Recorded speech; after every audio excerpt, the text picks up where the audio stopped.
గణతంత్ర దినోత్సవం అనగానే ముందుగా గుర్తొచ్చేది రాజ్యాంగం మరియు ఈ రాజ్యాంగాన్ని లిఖితపూర్వకంగా వ్రాసిన డాక్టర్ బిఆర్ అంబేద్కర్ గారు. ఈ రాజ్యాంగం యొక్క పూర్తి సమాచారాన్ని ఈ వీడియోలో చెప్పడం జరిగింది. ఫ్రెండ్స్, ముందుగా ఇంకా మా ఛానల్ని మీరు సబ్స్క్రైబ్ చేసి ఉండకపోతే వెంటనే దయచేసి సబ్స్క్రైబ్ చేయగలరు. మీరిచ్చే ప్రోత్సాహం వలన మరిన్ని విషయాలు మీ ముందుకు తీసుకురావడానికి మాకు ఉత్సాహం వస్తుంది. భారతదేశంలో ప్రతి భారతీయుడు గర్వంగా ఘనంగా మన జాతీయ జెండాను సంవత్సరానికి 2 సార్లు ఎగరవేస్తారు.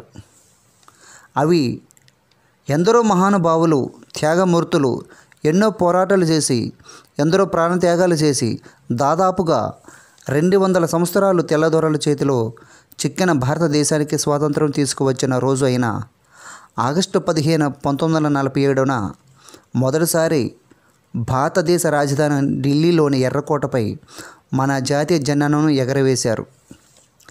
అప్పటి నుండి ప్రతి సంవత్సరం ఆగస్టు 15న భారతదేశం అంతటా ఈ వేడుకను ఘనంగా జరుపుకుంటారు.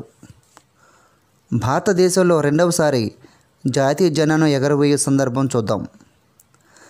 స్వాతంత్రం అయితే వచ్చింది, కానీ అప్పటి వరకు ఇండియాలో ఉన్న బ్రిటిష్ పరిపాలన వ్యవస్థను రద్దు చేసి మనకంటూ ఒక రాజ్యాంగం ఉండాలని, దాని ద్వారా పరిపాలన సాగాలని భావించి ప్రముఖులు, రాజకీయవేత్తలు రాజ్యాంగాన్ని వ్రాయించుకొని ఆ రాజ్యాంగాన్ని అమలుపరిచిన ఆ రోజైన మరొకసారి ఎర్రకోటలో మన జాతీయ జెండాను ఎగరవేశారు.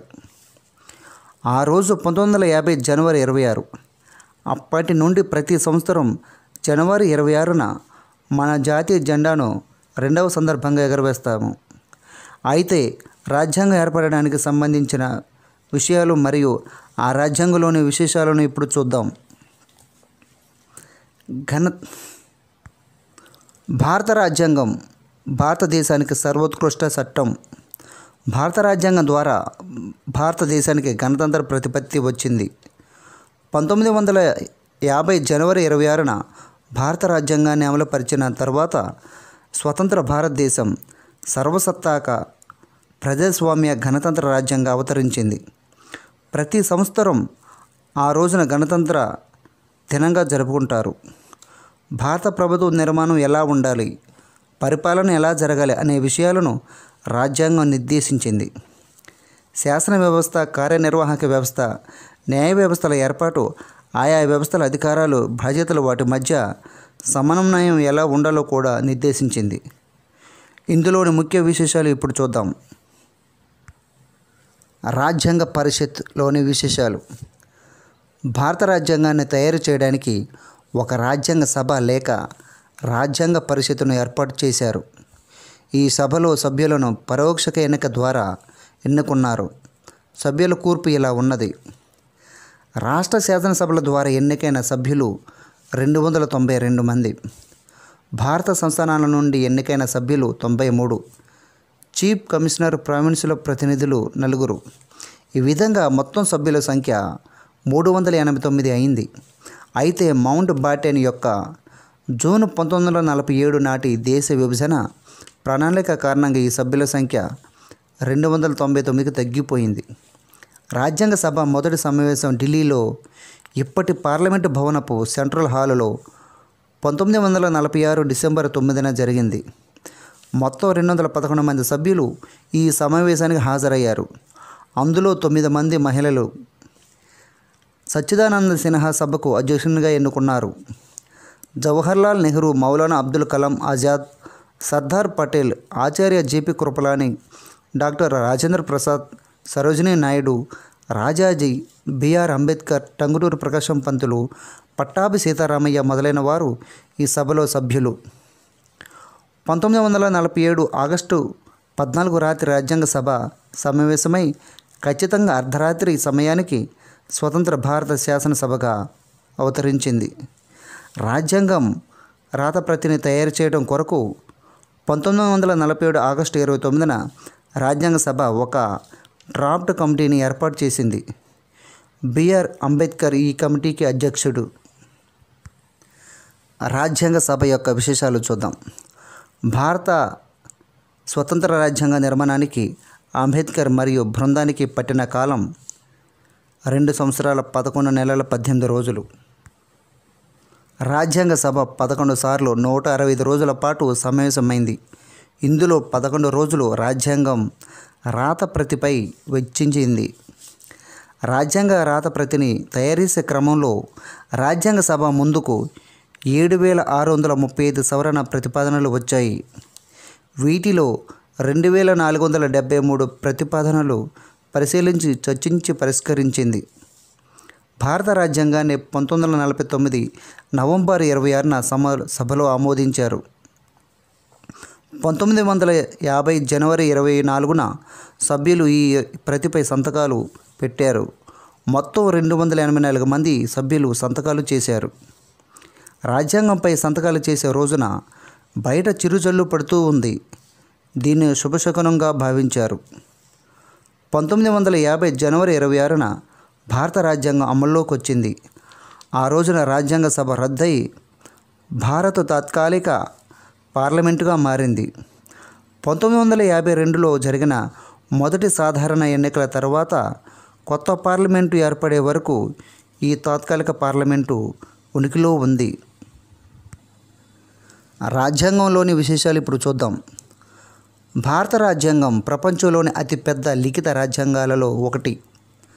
అవతారిక 448 అధికరణలు, 12 షెడ్యూళ్లతో కూడిన గ్రంథం ఇది. రాజ్యాంగం భారత ప్రభుత్వ వ్యవస్థ, రాష్ట్రాల నిర్మాణం, కేంద్ర రాష్ట్ర సంబంధాలు, కేంద్ర రాష్ట్రాల విధులు, అధికారాలు, స్థానిక సంస్థలు, ఎన్నికలు మొదలైన విషయాలను నిర్వచించింది.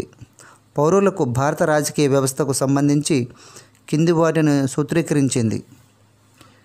ప్రజలందరికీ స్వేచ్ఛ, సమానత్వం, సౌభ్రాతృత్వం, పార్లమెంటరీ ప్రజాస్వామ్య వ్యవస్థ, బలమైన కేంద్రంతో కూడిన సమైక్య వ్యవస్థ, ప్రాథమిక విధులు, భారత రాజ్యాంగం, ప్రాథమిక హక్కులు, ఆదేశ సూత్రాలు, ద్విభాష విధానం, భాషలు, వెనుకబడిన సామాజిక వర్గాలు.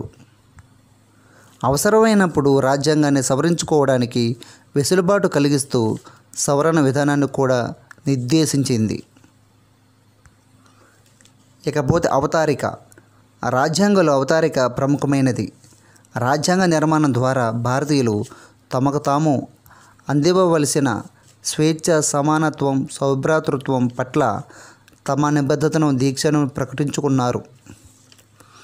భారత ప్రజలమైన మేము భారతను సర్వసత్తాక సామ్యవాద, లౌకిక, ప్రజాస్వామ్య, గణతంత్ర రాజ్యాంగం ఏర్పరచాలని, దేశ పౌరులందరికీ కింద అంశాలు అందుబాటులో ఉంచాలని సంకల్పించారు అని ఈ క్రింది విషయాలను పొందుపరిచారు.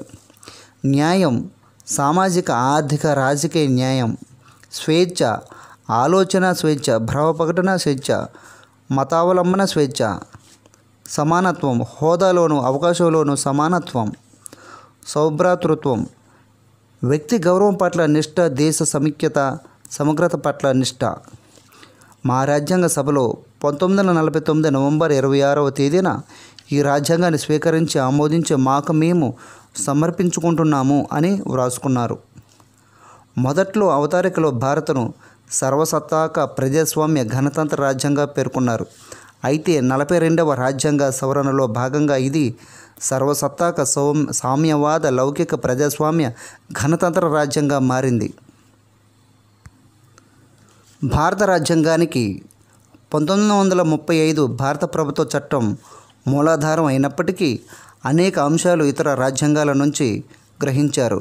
వాటిలో ముఖ్యమైనవి: ఏక పౌరసత్వం బ్రిటన్ నుంచి తీసుకున్నారు, పార్లమెంటరీ విధానం బ్రిటన్, సభాపతి పదవి బ్రిటన్ నుంచి తీసుకున్నారు, భారతదేశంలో ప్రాథమిక హక్కులు అమెరికా నుండి తీసుకున్నారు, అత్యున్నత న్యాయస్థానం అమెరికా నుండి తీసుకోవడం జరిగింది, న్యాయ సమీక్షాధికారం అమెరికా, భారతదేశంలో ఆదేశిక సూత్రాలు ఐర్లాండ్ నుండి తీసుకోవడం జరిగింది, రాష్ట్రపతి ఎన్నిక పద్ధతి ఐర్లాండు, రాజ్యసభ సభ్యుల నియామకం ఇది కూడా ఐర్లాండ్ నుండి తీసుకున్నారు, భారతదేశంలో ప్రాథమిక విధులు రష్యా, కేంద్ర రాష్ట్ర సంబంధాలు కెనడా, అత్యవసర పరిస్థితి వైమర్ అనగా జర్మనీ నుండి తీసుకున్నారు.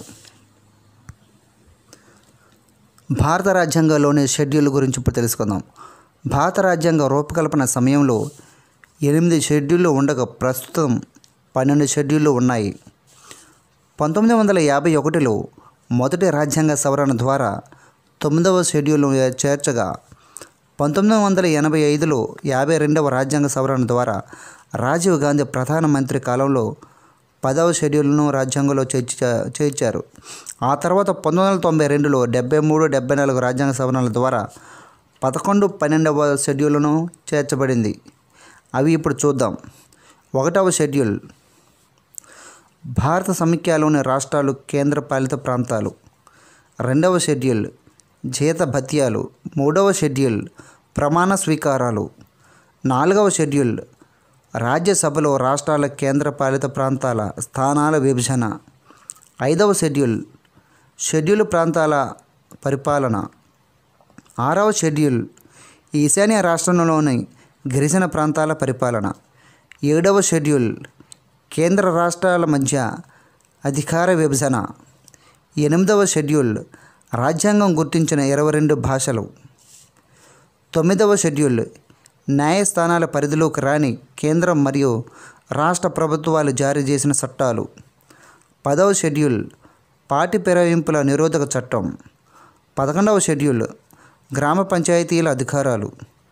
12వ షెడ్యూల్ నగర పంచాయతీ పురపాలక సంఘాల అధికారాలు.